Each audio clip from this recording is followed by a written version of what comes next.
For most of the 19th century, the British conquered Sinhalese people of Sri Lanka were deep in colonial oppression, and their religion of Buddhism had been taken over by Christianity. Although Christianity had become the de facto religion, the Sinhalese remained resistant to it, and all that was missing for a Buddhism revival was a leader. The missing piece was found in 1980 in the American theosophist Henry Steele Olcott, who had been studying Eastern religions and was anxious to re-establish Buddhism in Sri Lanka. By the end of the century, through his multiple trips and work in India, Olcott had established amongst the Sinhalese a Western and modernized form of Buddhism. Despite differences from traditional Buddhism, Olcott's form succeeded in becoming the religion of Sri Lanka, and his influence there is still evident today.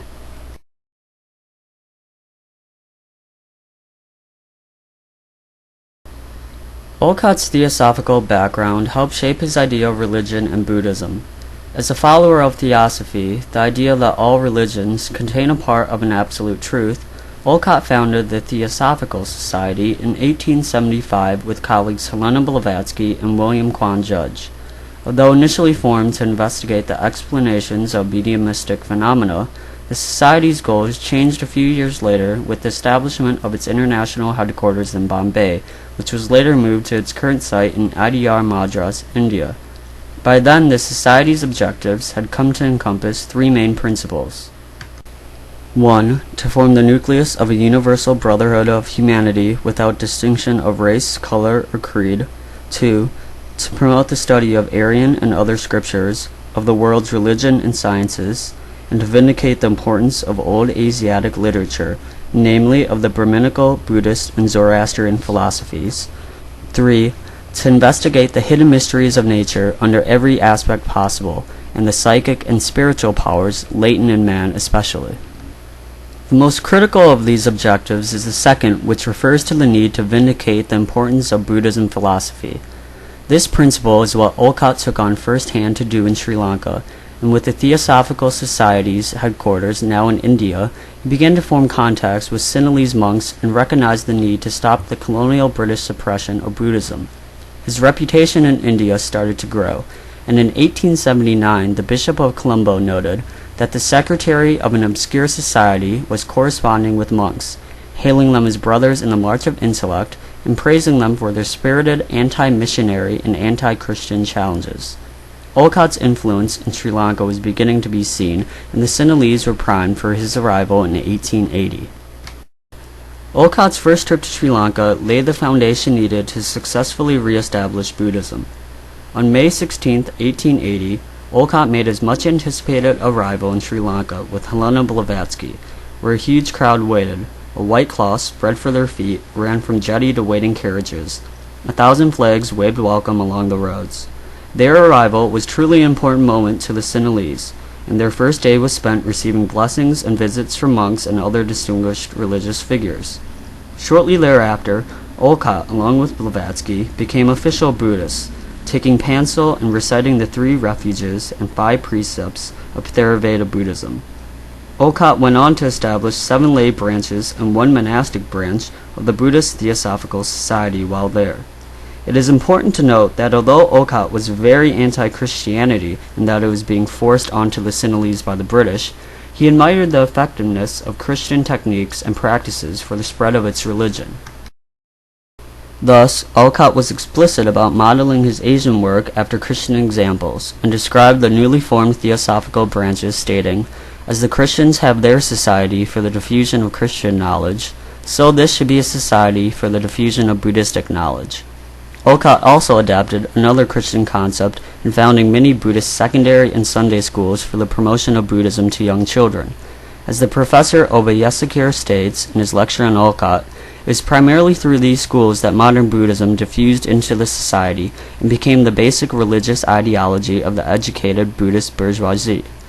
To complement the foundation of these schools and branches of the Theosophical Society, Olcott went on a lecturing tour to fire up the Sinhalese people to fight for their Buddhist rights against the oppression of Christianity.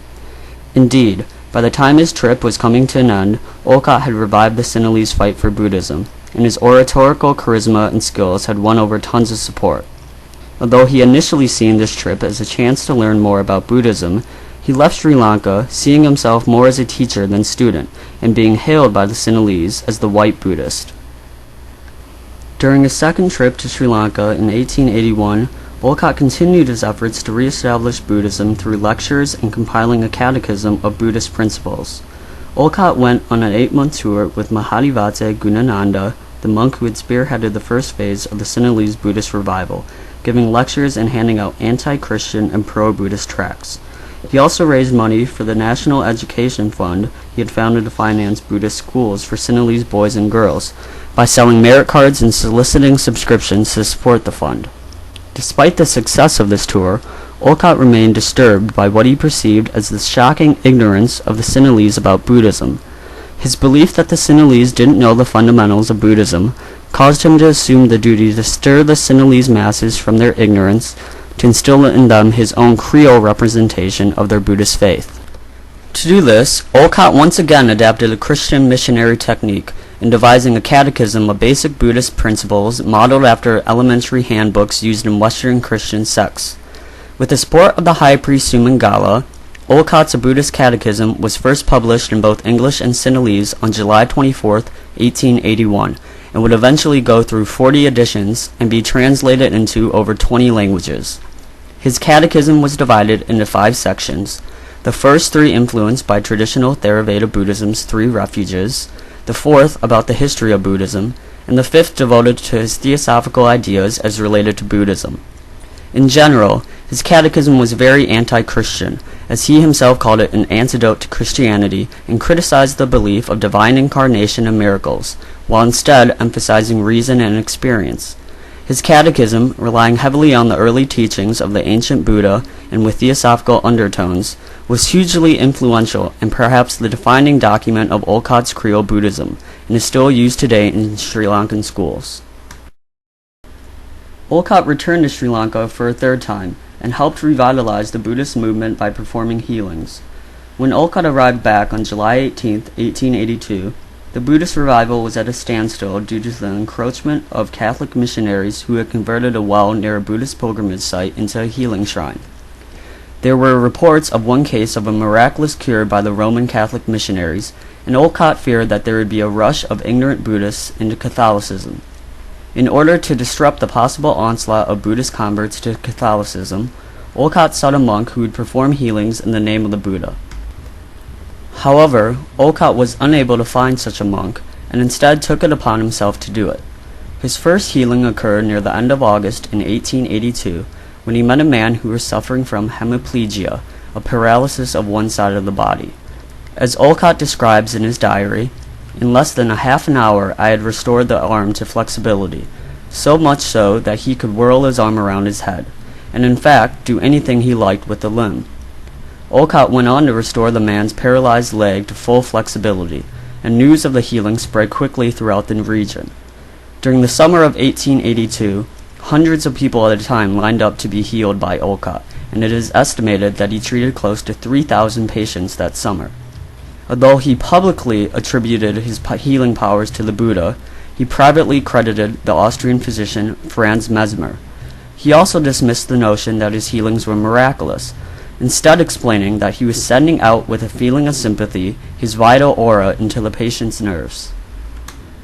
Olcott notes that it was this feeling of sympathy that was key to his healing success, as he could not cause his nerve aura to enter the nerve system of any patient which was out of sympathetic vibration with his own system. Therefore, without the feeling of sympathy, the cure would only be temporary, and the ailment would return eventually. By the time Olcott decided to stop performing his healings at the end of 1883, he had completely revived the Buddhist movement and had won over new supporters. Whereas in the past he had primarily recruited middle-class, English-speaking Indians living in Sri Lanka, he had gained a new following of Sinhalese peasants. Through his healings, Olcott had positioned himself in even higher regard, and was on his way toward solidifying his role as the leader of the Sinhalese Buddhist revival.